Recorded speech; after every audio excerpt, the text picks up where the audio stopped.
દોસ્તો તો આપણે નેશનલ સાયન્સ ડે વિશે વાત કરી ગયા, ક્લિયર છે.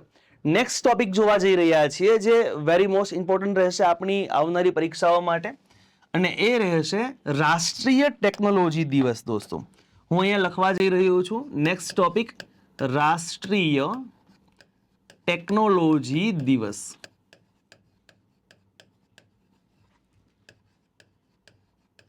National technology day. હવે ક્વેશ્ચન થઈ રહ્યો છે કે નેશનલ ટેકનોલોજી ડે ક્યારે ઉજવાય? આવો સિમ્પલ ક્વેશ્ચન અત્યાર સુધીની એક્ઝામમાં પૂછાતો હતો, ક્લિયર છે. પણ માનો કે પરીક્ષા જે છે, માનો કે એ એવું પૂછવાની શરૂઆત કરી દઈએ તો કે શા માટે નેશનલ ટેકનોલોજી ડે જે છે એ 11th મે ના રોજ ઉજવાય છે? તો અહીંયા હું ફર્સ્ટ તો પહેલા એ લખી દઉં કે અહીંયા આન્સર આવશે 11th મે. ડન છે.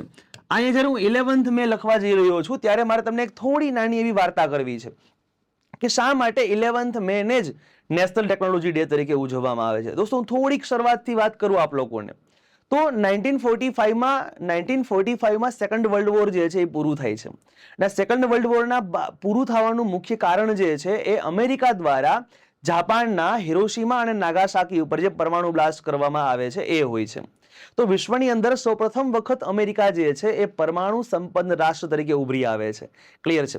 હવે મુદ્દો એવો બને છે કે સાહેબ હવે ન્યુક્લિયર ની દુનિયા તરફ આગળ વધશે તમામ લોકો.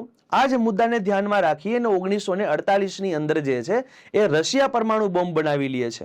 તરફ આગળ જતા સાહેબ જે છે ફ્રાન્સ પરમાણુ બોમ્બ બનાવે છે, ઇંગ્લેન્ડ બનાવે છે, ચીન બનાવે છે. આમ આગળ વધતા વધતા 5 દેશો જે છે એ જ્યારે પરમાણુ બોમ્બ બનાવી લેશે ત્યારબાદ એ એવું વિચારે છે કે ભાઈ તમામ લોકો પાસે પરમાણુ બોમ્બ જવો જોઈએ નહીં.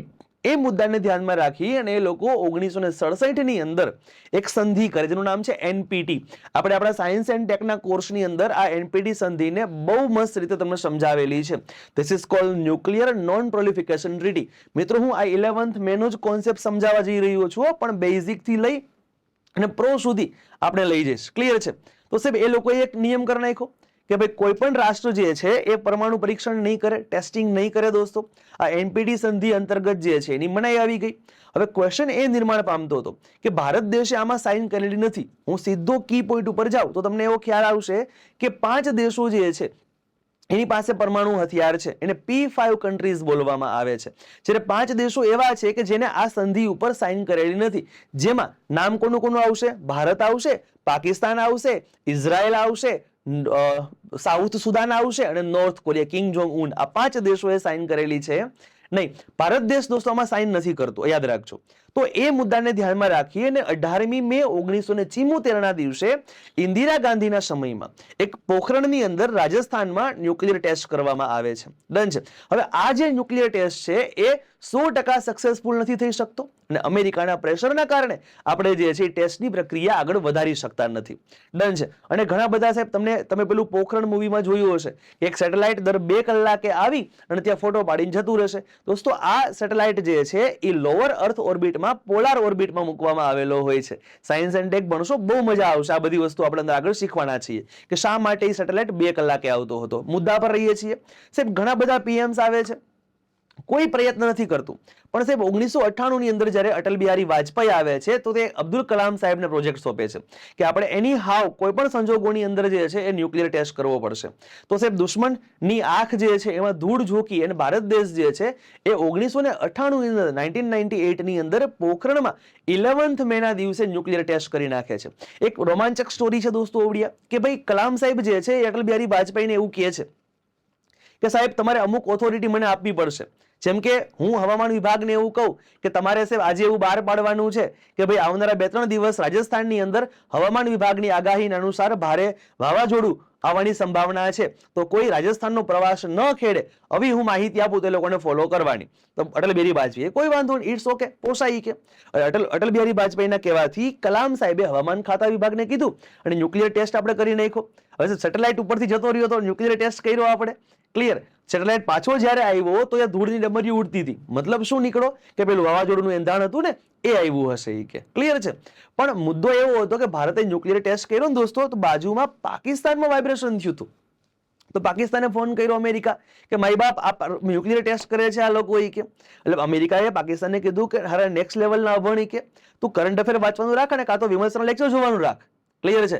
કાલે જ હવામાન વિભાગે એવું કીધું કે આ ભારે વાવાઝોડું આવવાની સંભાવના છે.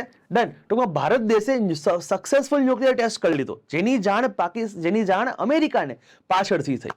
અમેરિકા ફોન કરે છે દોસ્તો અટલ બિહારી વાજપેયીને, એને કહે છે કે ભારત દેશ યુદ્ધ કરવા માટે તૈયાર રહી, અમે ન્યુક્લિયર બોમ્બ લઈને યુદ્ધ કરવા માટે આવીએ છીએ. અટલ બિહારી વાજપેયી કોઈ વાંધો નહીં, આવો તમે, હવે તો અમારી પાસે ન્યુક્લિયર ટેસ્ટ છે દોસ્તો, કઈ દિવાળીએ ફોડવાના નથી, ટેસ્ટ કરી લેશું અત્યારે અમે કે બરોબર બન્યા કે નથી બન્યા.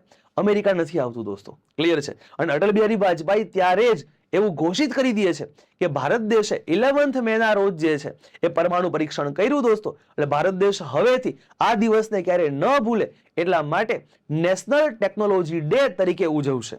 ક્લિયર છે. બીજી બાબત દોસ્તો, ભારતે ઇન્ટરનેશનલ પ્રેશરમાં નથી આવ્યું એ સાબિત કરવા માટે દોસ્તો પછીના દિવસે એટલે કે 12મી મે અને 13મી મે દિવસે પણ જે છે એ પાછા ટેસ્ટિંગ કર્યા દોસ્તો. ક્લિયર. સ્ટોરી મજેદાર છે. આ માટે 11th મે ના દિવસે આપણે નેશનલ ટેકનોલોજી ડે સેલિબ્રેટ કરીએ છીએ. થોડુંક આગળ જાણવા જેવું છે દોસ્તો, એવું જાણવા જેવું છે કે સાહેબ પાકિસ્તાને જોયું કે ભારતે ટેસ્ટિંગ કર્યું, અમેરિકા કશું ન કરી શક્યું, અને થોડા સમય બાદ પાકિસ્તાન પણ ન્યુક્લિયર ટેસ્ટ કરી નાખે છે. એની પાસે પરમાણુ બોમ્બ તો ચાઇનાની કૃપાથી હતો, પણ ટેસ્ટિંગ કરતા ડરતું હતું.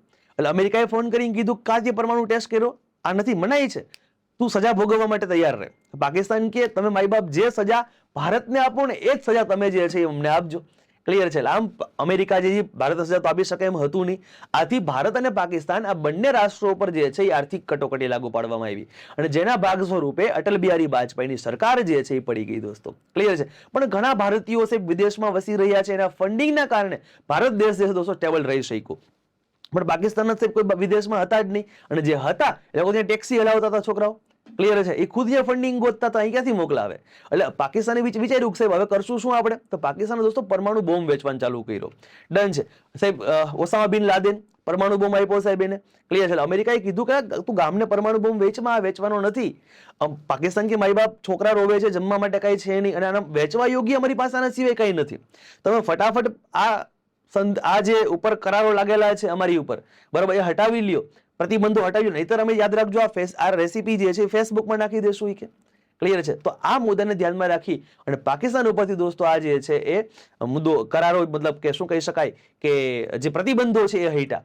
ડન. અને ભારત જે છે એને પણ એવી રીતે ફોન કરી અને પ્રતિબંધો જે છે એ હટાવ્યા. આમ ભારત અને પાકિસ્તાન બંને પરમાણુ સંપન્ન રાષ્ટ્ર દોસ્તો બની ગયા. ભારત દેશ હવે કોઈ પણ ડિફેન્સ ક્ષેત્રે કોઈ ક્રાંતિકારી અથવા ન્યુક્લિયર ક્ષેત્રે કોઈ ક્રાંતિકારી કામ કરવાનું હોય, અને જો 11th મે ની આજુબાજુમાં જો કામ થવાનું હોય ને દોસ્તો, તો એ કામ 11th મે ના દિવસે જ કરવામાં આવે છે.